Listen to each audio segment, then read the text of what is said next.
10일 아침 부산 지역의 최저기온은 영하 9도, 체감온도는 영하 17도로 예상돼 출근길 옷차림에 유의하셔야겠습니다.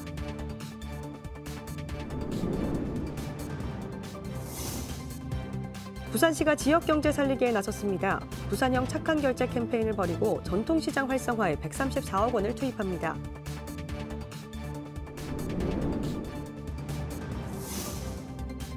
(2025학년도) 신입생 정시 모집에서는 부산 지역 5개 대학만이 4대 1을 넘은 경쟁률을 기록했습니다.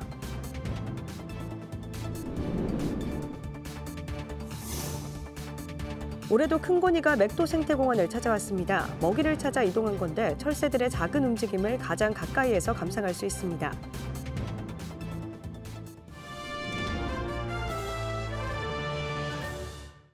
여러분 안녕하십니까? BTV 뉴스입니다.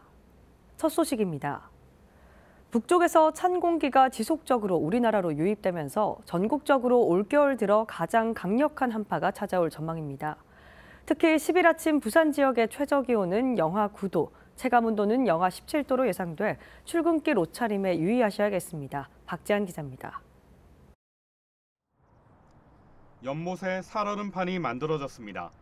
가장자리에는 제법 두꺼운 얼음이 낀 모습도 보입니다. 기상청은 부산 지역의 9일 최저기온은 영하 4도, 최고기온은 1도로 평년보다 4도에서 7도가량 낮은 기온 분포를 보이고 특히 10일에는 최저기온 영하 9도, 초속 15m의 강한 바람을 예고했습니다. 올 들어 기온이 가장 큰 폭으로 떨어지는 10일 아침 출근길에는 바람까지 강하게 불어 체감온도는 영하 17도에 머무를 전망입니다. 이번 주 부산은 중국 북부지방에서 확정하는 대륙 고기압의 영향으로 찬 공기가 남하하면서 추워질 것으로 예상됩니다. 급격한 기온 변화로 인해 농작물 냉해 피해가 없도록 유의하시고 또한 면역력 저하 등 건강관리에 각별하게 유의하시기 바랍니다. 부산시는 이번 한파와 관련해 쪽방촌과 노숙인, 홀몸 어르신 등 취약계층 안전과 수도관 동파, 도로 결빙, 시설 피해 등에 대비하기로 했습니다. 기상청은 이번 추위는 12일부터 점차 누그러져 평년 기온을 회복할 것으로 전망했습니다. BTV 뉴스 박찬입니다. 부산시가 지역 소상공인과 자영업자를 지원하기 위해 착한 결제 캠페인을 벌이고 있습니다. 시는 또 이와는 별도로 전통시장의 상권 활성화를 위해 134억 원을 투입합니다. 김석진 기자의 보도입니다. 지역 업체 임직원들이 가까운 전통시장을 찾았습니다. 명절 선물을 구입하고 식당에 들러 점심 식사도 합니다. 그런데 업체 대표는 식사 전 미리 결제를 합니다. 결제액은 음식값보다 많은 30만 원. 이후에도 이 식당을 이용하겠다는 선결제입니다. 지금 다 힘들다 아닙니까? 또 더군다나 이 올목시장은 또 많이 죽었다 아닙니까? 그 살려야 되는데 제가 진짜 해가지고 얼마 안 됐지만 너무 안 돼요. 저한테 도움 되고 또 시장도 또 살아나겠죠? 부산형 착한 결제 캠페인이 시작됐습니다. 시는 지난해 12월 시장과 시의회 의장, 상공회의소 회장이 남항시장 방문을 시작으로 선결제에 나섰습니다. 이번에는 민간 기업도 릴레이 캠페인에 동참키로 한 겁니다. 설을 앞두고 어렵고 힘든 재래시장의 상인들에게 희망과 용기를 드리기 위해서 작은 일이지만 우리 기업인들이 함께해서 그들에게 꿈과 희망을 드리기 위하여 시는 시민 참여를 독려하는 이벤트도 마련했습니다. 동네 단골 가게 등에 10만 원 이상 선결제하고 영수증과 인증사진을 시 누리집에 게시하면 추첨해 온누리 상품권을 지급합니다. 한편 시는 전통시장 활성화를 위한 사업도 추진합니다. 올해 정부 사업 공모에 부산의 31개 전통시장이 선정됐고 국비 71억 원 등 총 134억 원이 투입됩니다. BTV 뉴스 김석진입니다. 학령 인구 감소로 부산 지역 4년제 대학들이 신입생 모집에 어려움을 겪고 있는데요. 2025학년도 신입생 정시 모집에서는 5개 대학만이 경쟁률 4대 1을 넘었습니다. 김윤정 기자의 보도입니다. 2025학년도 정시 모집 마감 결과 부산 지역 15개 4년제 대학 중 5개 대학만이 4대 1을 넘은 경쟁률을 기록했습니다. 동아대가 602명 모집에 3,613명이 지원해 6대 1로 최고 경쟁률을 기록했습니다. 국립한국해양대 5.89대 1, 경성대 5.76대 1, 국립국영대 5.61대 1, 부산대 4.2대 1의 경쟁률을 보였습니다. 나머지 10개 대학은 1에서 3대 1 수준에 그쳐 양극화 현상을 보였습니다. 동아대는 최근 17년 중 최고 경쟁률을 보인 것으로 이는 정시 모집 최초로 합격자 상위 50%에게 4년간 등록금 절반을 지원한 것이 크게 작용한 것으로 분석됩니다. 부산대는 자연계열 첨단융합학부 공학 자율전공이 14.91대 1의 경쟁률을 보였고 한국해양대는 다군 인공지능공학부 컴퓨터 공학 전공이 12.5대 1을 보였습니다. 경성대는 가군 약학과 10.05대 1의 경쟁률을 보였고 국영대는 다군 사회계열이 18.17대 1의 높은 경쟁률을 보였습니다. 이번 대입 정시 모집에서는 수험생 1명이 최대 3개 대학의 원서를 낼 수 있기 때문에 3대 1이 되지 않는 대학은 중복 합격자의 이탈 가능성을 고려해 사실상 미달로 간주합니다. BTV 뉴스 김윤정입니다. 겨울철새 큰고니가 올해도 맥도 생태공원에 찾아왔습니다. 공원 연꽃단지를 백조의 호수로 만들어 놓고 있는데요. 어떤 곳보다도 가까이서 철새를 만날 수 있습니다. 장동원 기자입니다. 반짝이는 물결 위로 큰고니가 무리지어 떠갑니다. 꼿꼿하게 젖은 머리, 커다란 날갯짓에 우아한 풍모가 그대로 드러납니다. 엉덩이를 들고 물속에서 식사를 하고 얼굴을 파묻고 잠든 익살스런 모습부터 큰 소리로 대화하는 모습까지 모두 손에 닿을 만큼 가깝습니다. 강서구 맥도생태공원 연꽃단지에 큰고니가 돌아왔습니다. 다른 곳보다는 여기가 새들이 좀 가깝게 관찰할 수 있고 또 새들이 많이 모이는 장소라서 그래서 여기를 자주 찬양하러 옵니다. 또 색다른 그런 맛이 있잖아요.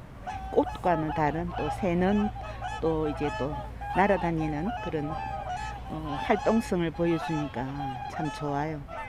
마음도 평온하고.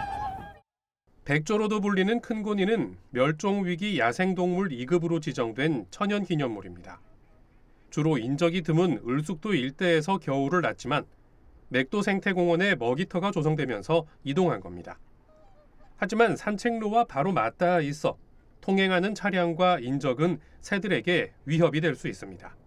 먹이를 주는 것도 맞거든요. 우리는 지금 먹이를 주는 게 던져주면 애들이 먹게끔 그냥 아주 편안하게 사실은 먹이를 주고 있잖아요. 애들이 찾아 먹을 수 있도록 사실 그렇게 해야 되는 것도 맞거든요. 숨겨져 있는 먹이를 어쨌든 주는 먹이지만은 숨겨서 주는 방법을 하면 애들이 찾아 먹는 것도 할 거잖아요. 그러면은 생존하는데 이런 데도 훨씬 높지 않을까요? 맥도생태공원을 비롯한 낙동강 하구 일대는 11월부터 조류독감 예방과 겨울철새 보호를 위해 진입로들이 통제되고 있습니다. 환경단체는 공원 내 차량 서행과 새들을 자극하는 행동은 자제할 것을 당부하고 있습니다. BTV 뉴스 장동원입니다.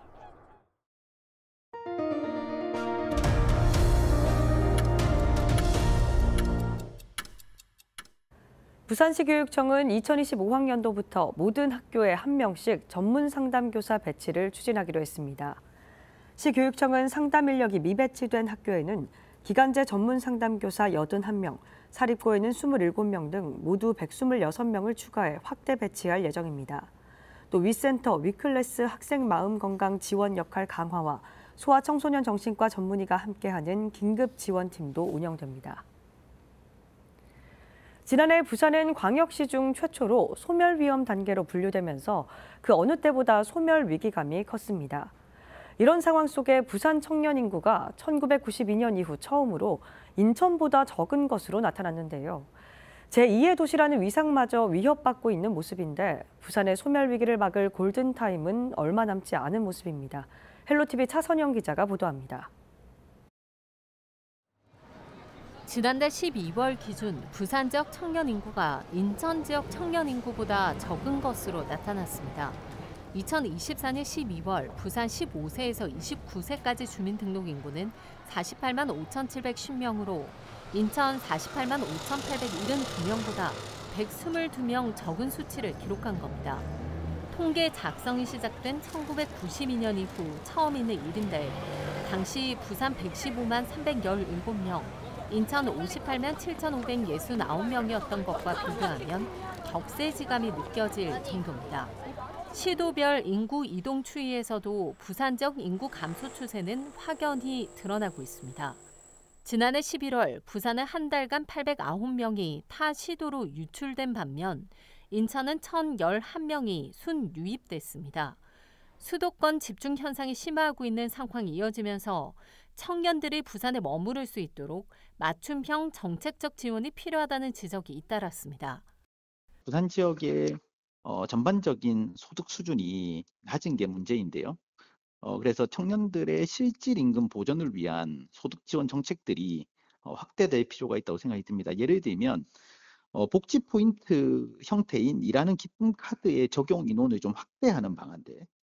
부산시는 올해부터 청년들에게 체감도가 높은 부산 청년 일하는 기쁨 카드와 기쁨 2배 통장 사업의 소득 기준을 완화하고 지원 규모를 확대해 지원하기로 했습니다.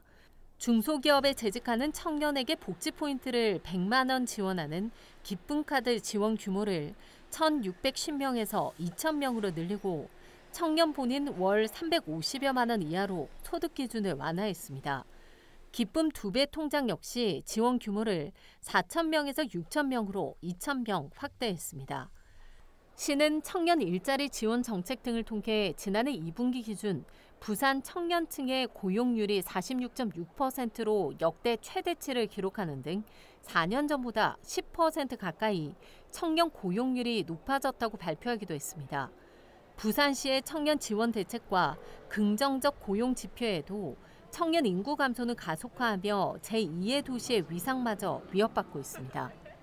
양질의 일자리 창출이 시급한 상황에서 부산시는 올해 산업은행 공공이전 등 공공기관의 부산 이전과 대기업 유치 등에 힘을 쏟겠다는 계획을 밝혔습니다.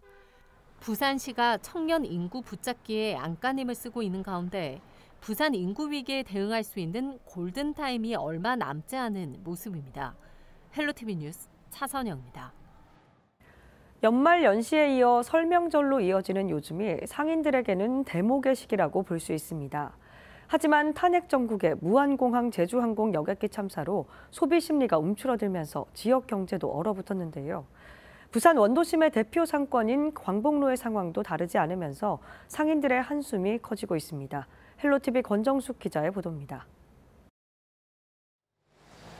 부산 대표 관광지이자 원도심 최대 상권인 광복로. 새 집 건너 한 곳이 임대라는 말이 있을 만큼 곳곳에 세를 놓는다는 문구가 붙어 있습니다. 코로나 시기에 비하면 공실은 70% 정도 채워졌지만 오랜 경기 침체에 설을 앞둔 대목에도 매물이 나오고 있습니다. 브랜드 매장들은 오히려 괜찮은데 소상공인들 골목 상권들 있잖아요. 그런 쪽이 많이 죽었죠. 원래 연말에는 가게들이 안 내놓거든요. 12월, 1월 구정 명절 때는 특수라서 근데 12월, 11월 달에도 막 가게를 내놓더라고요. 연말 탄핵 정국에 이어진 무한공항 제주항공 여객기 참사는 이런 분위기를 더했습니다. 가장 먼저 비상계엄 여파로 외국인 관광객이 눈에 띄게 줄었습니다. 외국인 관광객이 많이 찾는 특수 상권이지만 이마저도 쇠퇴한 겁니다. 여기에 연말 대표 행사인 빛축제는 여객기 참사로 일주일간 불을 꺼야 했고 용두산공원 타종식도 취소됐습니다. 발길을 붙들 주요 행사들이 사라지면서 최근 다시 거리에 불을 밝혔지만 잃어버린 특수는 지금도 회복되지 않고 있습니다. 매출이 거의 그냥 불 켤 때까지만 하더라도 안 켤 때 대비해가지고 매출이 한 30% 정도까지 올랐다가 갑자기 연말에 그것도 제일 특수를 누릴 때 이걸 끄다 보니까 정말 타격이 어마어마했습니다. 연말연시 사라진 특수. 광복로는 물론 부산 전역에서 상권 침체가 이어지면서 상인들의 시름도 커지고 있습니다. 헬로티비 뉴스 권정숙입니다. 고물가와 경기 불황으로 휴게 음식점과 일반 음식점 등 식품위생업소들의 어려움이 클 수밖에 없는데요. 부산시가 식품진흥기금을 활용해 식품위생업소를 대상으로 저금리 융자 지원에 나섰습니다. 김윤정 기자의 보도입니다. 일반 음식점 등 식품위생업소의 저금리 융자 지원은 크게 3개 유형으로 나눠 지원합니다. 먼저 위생관리 시설 개선 자금 지원입니다. 햅섭 적용업소 중 식품 제조나 가공업소 1개 업소당 3억 원까지 지원합니다. 시장이 지정하는 부산 향토 음식점의 경우 2억 원, 어린이 기호식품 우수 판매업소는 1,000만 원까지 저금리 융자를 지원합니다. 또 모범 음식점은 최대 3천만 원까지, 일반 음식점이나 집단 급식소에서 음식물 쓰레기 감량화 기기를 구입할 경우 1,500만 원까지 구입 자금을 지원할 예정입니다. 상황 조건은 2년 거치 3년 균등 분할 상환이며 식품 안전관리 인증 기준 적용업소는 3년 거치 5년 균등 분할 상환입니다. 융자 자금이 필요한 업소는 관할 구군 환경위생과에서 융자 신청 대상 여부를 확인하고 가까운 부산은행 영업점에서 대출 가능 여부를 확인한 후 관할 구군 환경위생과에서 신청할 수 있습니다. 신청은 마련된 재원이 소진 시 조기 마감될 수 있습니다. BTV 뉴스 김윤정입니다.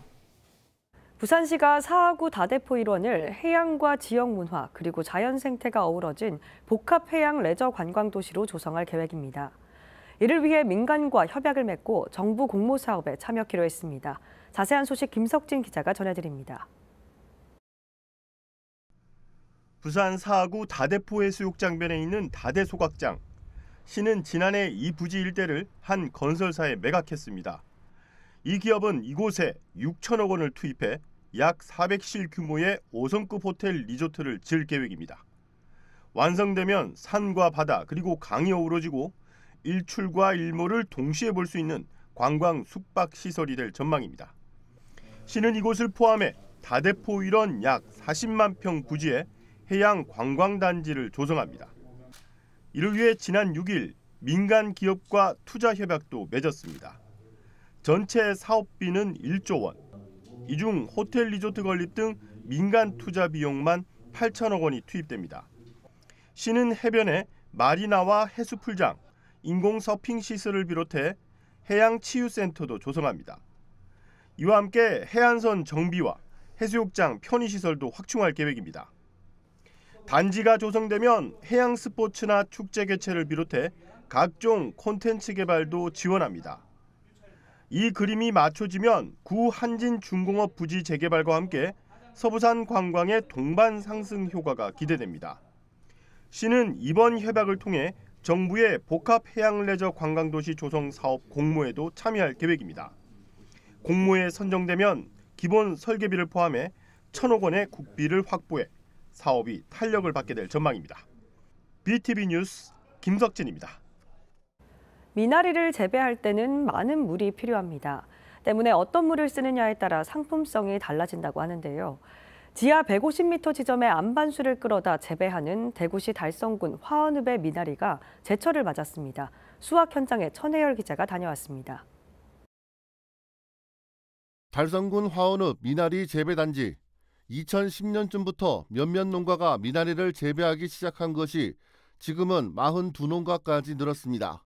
화원읍은 낮과 밤의 온도차가 커서 미나리를 재배할 수 있는 최적의 환경을 갖추고 있습니다. 지하 150m 지점에 수온 14도 정도의 안반수를 사용해 친환경 농법으로 재배하고 있기 때문에 다른 지역 미나리보다 대가 굵고 속이 꽉 차 있다는 평가를 받습니다. 지하수 물 온도에 의해서 이것이 자라기 때문에 모든 겨울에 크는 미나리는 전부 지하수 안반수에서 나오는 지하수 물로 다 키우고 있어요. 화원 미나리가 제철을 맞이하고 있습니다. 지난해 10월 파종한 미나리가 어느덧 수확기에 접어들었습니다. 비닐하우스에서 나온 미나리는 상품화 과정을 거치는데 여기에서도 지하 안반수가 사용됩니다. 단계별로 다듬어진 미나리는 최종적으로 미지근한 안반수로 여러 번 세척한 다음 상품으로 출하됩니다. 여러분들 몇 선을 거쳐가지고 이 과정이 굉장히 우린 중요하게 생각해요. 그러니까 안심하고 드셔도 괜찮습니다. 씻는 것도 지하수 안반수 굉장히 물이 좋아요. 그러니까 안심하고 드셔도 괜찮습니다. 화원 미나리는 정부로부터 농산물 우수관리 인증을 받았고 매년 대구시 보건환경연구원의 안전성 검사도 받고 있는 것으로 알려졌습니다. 청정 지하 안반수로 재배하는 화원 미나리의 경쟁력이 날이 갈수록 높아지고 있습니다. BTV 뉴스 천혜열입니다. 학령 인구 감소가 급속화하며 농어촌에는 전교생이 60명이 안 되는 작은 학교도 늘어나고 있습니다. 하지만 학생 수가 적은 게 단점일 수는 없습니다. 오히려 학우들 간 친민도가 높아지고 교사들도 더 많은 관심과 애정을 쏟을 수 있기 때문인데요. 졸업식 풍경도 다릅니다. HCN 윤경보 기자가 보도합니다. 전교생이 53명에 불과한 포항의 한 초등학교. 6학년 졸업생들이 강당으로 들어서자 박수가 쏟아집니다. 졸업생은 모두 7명. 6년 동안 한 교실에서 함께 수업을 들으며 자라온 중마고우들입니다. 1학년 때는 진짜 사람 많았거든요. 24명 있었는데 이제 여기가 좀 촌동네기도 하고 다 전학 가고 하니까 지금 7명밖에 안 남게 되긴 하였는데 그래도 전부 다 친한 애들이고. 오랜 시간 봐왔던 친구들이 모두 같은 중학교로 진학하기 때문에 걱정보다는 기대감이 큽니다. 졸업하는 기분은 아주 좋고 중학교 올라가서 기대되는 거는 급식이랑 새로운 학생이 전학 올 수도 있을 것 같은 기대감. 학부모들은 작은 학교가 자녀들에게 더 많은 기회와 애정과 열정을 심어줬다며 고마운 마음을 잊지 않았습니다. 단점보다는 장점이 많고요. 또 학교 생활에도 방과후 수업 같은 경우도 다 무료로 진행이 되고 있어서 애들도 많은 프로그램을 무료로 다 제공받고 있고 교장 선생님도 너무 좋으시고 선생님들도 다 너무 좋으셔가지고 저는 만족하고 보냈습니다. 담임 교사와 교장도 아이들에 대한 애정이 남다릅니다.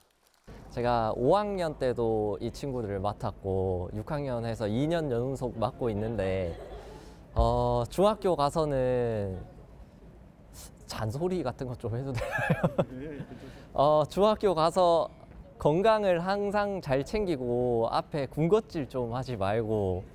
첫 번째는 구룡포초등학교 졸업생님을 자랑스럽게 생각하자. 두 번째는 큰 꿈을 가지고 노력하자. 세 번째는 감사한 마음을 가지면서 살아가자. 기억할 수 있겠죠? 평범하지만 오히려 하나하나가 나에게 좀 더 집중되는 시간들. 졸업장을 받고 석별의 아쉬움과 새 출발을 기원하는 후배들의 영상 메시지도 남다릅니다. 한편 졸업생이 10명 이하인 포항 기북초등학교와 장기초등학교, 대보초등학교 등 6곳의 작은 학교 졸업식은 다음 주 모두 치러집니다. HCN 뉴스 윤경보입니다.